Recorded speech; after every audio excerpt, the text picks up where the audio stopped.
Assalamualaikum warahmatullahi wabarakatuh. Sini dengan saya Putri Sahila Miranda dengan NIM 193141088 dari kelompok 7.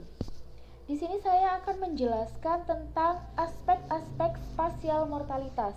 Yang pertama, pengertian dari mortalitas yaitu ukuran jumlah kematian populasi, biasanya karena suatu sebab atau akibat yang spesifik. Pada umumnya, mortalitas dinyatakan dalam jumlah satuan kematian per 1000 orang per tahunnya, yaitu mortalitas yang memiliki rata-rata sebesar 9,5, berarti 950 kematian per tahun dalam populasi 100.000 penduduk. Mortalitas adalah suatu kejadian di mana terdapat hilangnya tanda-tanda kehidupan secara permanen yang bisa terjadi setiap saat setelah adanya kelahiran hidup. Faktor-faktor yang mempengaruhi mortalitas di sini pertama ada faktor langsung, yaitu yang mempengaruhi usia, jenis kelamin, penyakit, kecelakaan, kekerasan, dan bunuh diri. Dan yang kedua yaitu ada faktor yang tidak langsung, seperti stres psikologis dan fisik, posisi dalam pernikahan, status sosial ekonomi, tingkat pendidikan, pendudukan, beban melahirkan anak, lingkungan hidup, dan masih banyak lainnya. Lalu di sini juga ada faktor-faktor yang menurut sifatnya. Yang pertama ada faktor penghambat kematian.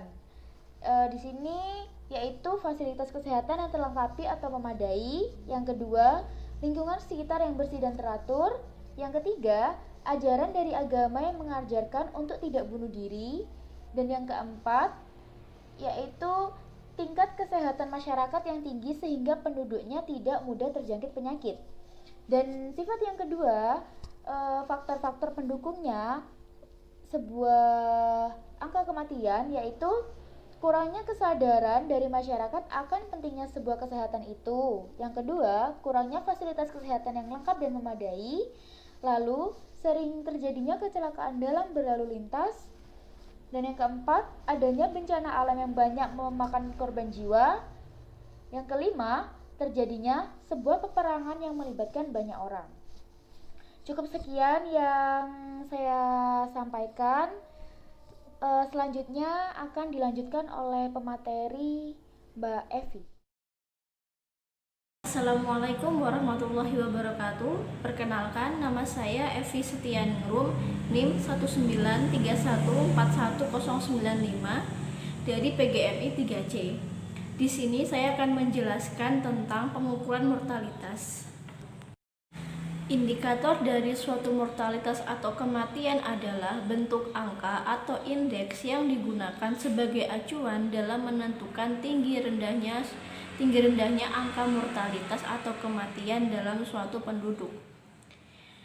Pengukuran dalam mortalitas dibagi menjadi dari pengukuran yang paling sederhana sampai pengukuran yang paling kompleks. Pengukuran yang pertama yaitu tingkat kematian kasar. Tingkat kematian kasar yaitu banyaknya jumlah kematian pada suatu penduduk pada suatu tahun yang terjadi setiap 1000 penduduk pada pertengahan tahun. Rumus dari tingkat kematian kasar yaitu CDR sama dengan D dibagi F dikali 1000, di mana D merupakan banyaknya jumlah kematian pada tahun X, F merupakan banyaknya jumlah penduduk pada tahun X, dan K adalah angka konstanta yaitu 1000. Pengukuran yang kedua yaitu tingkat kematian berdasarkan kelompok umur. Artinya yaitu banyaknya jumlah kematian penduduk pada suatu tahun tertentu yang didasarkan pada klasifikasi umur tertentu. Rumusnya yaitu ASDR sama dengan DI dibagi PMI dikali K, di mana DI merupakan banyaknya jumlah kematian pada tahun tertentu berdasarkan kelompok umur, PMI yaitu banyaknya jumlah penduduk pada pertengahan tahun yang berdasarkan pada kelompok umur, sedangkan K yaitu angka konstanta yaitu 1000.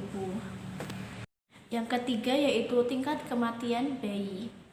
Bayi adalah manusia atau anak-anak yang berusia 0 tahun yang belum sampai atau tidak dapat menerima ulang tahun pertamanya. Rumus dari tingkat kematian bayi yaitu IMR sama dengan DO dibagi B dikali K, atau bisa juga dikali 1000, di mana keterangan dari rumus tersebut yaitu DO sama dengan banyaknya jumlah kematian bayi pada tahun tertentu, B merupakan banyaknya jumlah kelahiran hidup pada tahun tertentu, dan K yaitu angka konstanta atau 1000. Dari situ dapat digolongkan terhadap beberapa aspek. Yang pertama, jika kematian bayi lebih dari 125, maka termasuk dalam golongan sangat tinggi. Lalu jika kematian bayi berkisar antara 75 sampai 125, dapat digolongkan ke dalam golongan tinggi. Jika kematian bayi berkisar antara 35 sampai 75, maka termasuk golongan sedang. Dan jika kematian bayi kurang dari 35, maka termasuk rendah. Lalu yang keempat adalah tingkat kematian anak. Tingkat kematian anak yaitu kematian anak yang berusia antara 1 sampai 4 tahun pada 1 tahun tertentu per 1000 anak yang memiliki usia sama pada pertengahan tahun. Yang kelima yaitu angka kematian ibu, di mana angka kematian ibu itu merupakan jumlah kematian ibu yang disebabkan karena kelahiran, persalinan, dan nifas pada suatu tahun tertentu, lalu dibagi dengan jumlah kelahiran hidup pada tahun yang sama. Rumus dari angka kematian ibu yaitu AKI sama dengan PF dibagi P dikali 100, di mana AKI adalah jumlah kematian ibu yang disebabkan karena persalinan, kelahiran, dan nifas, lalu dikali 100, serta P yaitu jumlah banyaknya kelahiran hidup pada tahun tertentu. Yang keenam yaitu angka kematian penyebab khusus. Maksudnya adalah jumlah keseluruhan kematian yang dikarenakan karena penyebab tertentu pada satu kurun waktu tertentu, lalu dibagi dengan banyaknya jumlah penduduk yang terkena penyakit tersebut dalam persen atau per mil. Rumusnya yaitu AKP sama dengan PT dibagi P dikali K, di mana AKP merupakan jumlah keseluruhan kematian yang dikarenakan penyakit tertentu, lalu dikali 100%, lalu P merupakan banyaknya jumlah penduduk yang terkena penyakit, dan PT merupakan penyakit tertentu pada pertengahan tahun. Lalu yang ketujuh adalah angka kematian fatal. Maksudnya adalah jumlah seluruh kematian yang disebabkan karena penyakit tertentu pada kurun waktu tertentu, dan lalu dibagi dengan banyaknya jumlah penderita penyakit tersebut dalam persen atau per mil. Rumusnya yaitu AKF sama dengan PF dibagi P dikali 100%, di mana P merupakan jumlah seluruh kematian, PF merupakan banyaknya jumlah kematian karena penyakit tersebut, dan AKP sama dengan nanti dikali 100%. Lalu yang terakhir adalah angka kematian neonatal. Angka kematian neonatal yaitu kematian anak atau bayi yang berusia di bawah 28 hari pada 1 tahun tertentu, lalu dibagi dengan banyaknya jumlah kelahiran hidup pada tahun yang sama dalam persen atau per mil. Baik, cukup sekian materi dari saya. Apabila ada salah, saya mohon maaf. Materi berikutnya akan dilanjutkan oleh Mbak Lisa.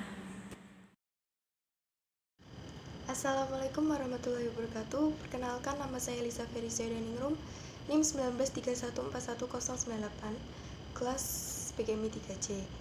Di sini saya akan membacakan materi tentang analisis mortalitas penduduk di Indonesia dan dunia. Yang pertama, analisis mortalitas penduduk di Indonesia. Kondisi di Indonesia dapat digambarkan melalui angka kematian kasar atau crude death rate atau CDR. Besarnya angka kematian kasar berarti banyaknya kematian pada tahun tertentu setiap 1.000 penduduk pada pertengahan tahun. Keadaan angka kematian kasar di Indonesia dari periode 1950 sampai 1955 hingga 2005 sampai 2010. Angka kematian kasar di Indonesia mengalami penurunan setiap periodenya. Tercatat 25 kematian pada tahun 1950 sampai 1955, berarti terjadi 25 kematian setiap 1.000 penduduk. Keberhasilan penurunan angka kematian kasar yang terjadi berarti semakin membaiknya pelayanan kesehatan yang baik secara kualitas maupun kuantitas.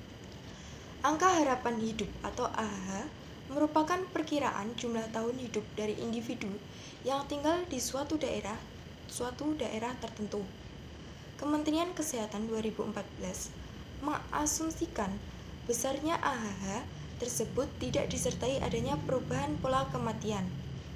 Besarnya AHH di suatu daerah menggambarkan kondisi sosial ekonomi di daerah tersebut terkait dengan tingkat kesejahteraan yang ada. Bahkan, angka harapan hidup umumnya digunakan sebagai indikator kemajuan suatu negara. Dinamika AHH di Indonesia menunjukkan tren positif karena periode 1950 sampai 1955 sampai 2005 sampai 2010 menunjukkan kenaikan terus-menerus karena terjadi akibat adanya upaya pemerintah mengenai strategi pembangunan nasional dengan menempatkan sumber daya manusia sebagai perspektif pembangunan dengan meningkatkan semua indikatornya. Target yang telah ditetapkan ICPD ialah penduduk di suatu negara telah mencapai nilai AHH sebesar 60 tahun pada tahun 2000. Sedangkan pada tahun 2000 AHH Indonesia sebesar 66,41. Begitu pula dengan target yang telah ditetapkan oleh ICPD di mana nilai telah ditetapkan dengan nilai AHH pada tahun 2005 sebesar 65 bagi negara dengan tingkat mortalitas tertinggi. Sementara pencapaian nilai AHH di Indonesia pada tahun 2005 sebesar 68,10. Tercapainya target AHH Indonesia dikarenakan adanya kesepakatan Health for All pada tahun 2000 yang memberikan intervensi besar bagi negara berkembang seperti Indonesia di bidang kesehatan. Upaya yang dilakukan dalam meningkatkan AHH adalah meningkatkan imunisasi untuk anak-anak. Yang kedua adalah analisis mortalitas penduduk di dunia. Akhir-akhir ini di dunia diguncangkan dengan adanya penyakit COVID-19. Mortalitas penduduk di Indonesia ini dikembarkan oleh salah satu penyakit yang disebabkan oleh virus corona, virus yang berasal dari Wuhan yang hampir berlangsung selama 1 tahun. Organisasi Kesehatan Dunia atau WHO menyebutkan jumlah mortalitas global akibat COVID-19 sangat tinggi. Beberapa ahli sejarah melihat pandemi ini sama besarnya dengan virus flu di Spanyol di awal tahun 1918 yang membutuhkan waktu 2 tahun untuk bisa diatasi. Hampir seperempat kematian akibat COVID berada di Amerika Serikat. Menurut WHO, peningkatan terbesar terjadi di negara Amerika Serikat, Brazil, India, dan Afrika Selatan. Angka kasus terus menanjak di beberapa negara bagian Amerika Serikat. Maria van Kerkhove, pimpinan teknis WHO untuk COVID-19, mengatakan Badan Kesehatan PBB melihat tren yang mengkhawatirkan di belahan bumi utara dalam jumlah kasus rawat inap dan perawatan intensif. Direktur Jenderal Organisasi Kesehatan Dunia atau WHO, Tedros Adhanom Ghebreyesus berharap bahwa pandemi virus corona akan berakhir dalam waktu kurang dari 2 tahun. Perkiraan ini mengacu pada kasus flu Spanyol pada tahun 1918. Akan tetapi, dengan kemajuan teknologi saat ini, ia sangat meyakini bahwa dunia dapat mengatasi virus corona dalam waktu yang lebih singkat. Cukup sekian video presentasi dari kelompok kami. Bila ada salah kata kami mohon maaf. Wassalamualaikum warahmatullahi wabarakatuh.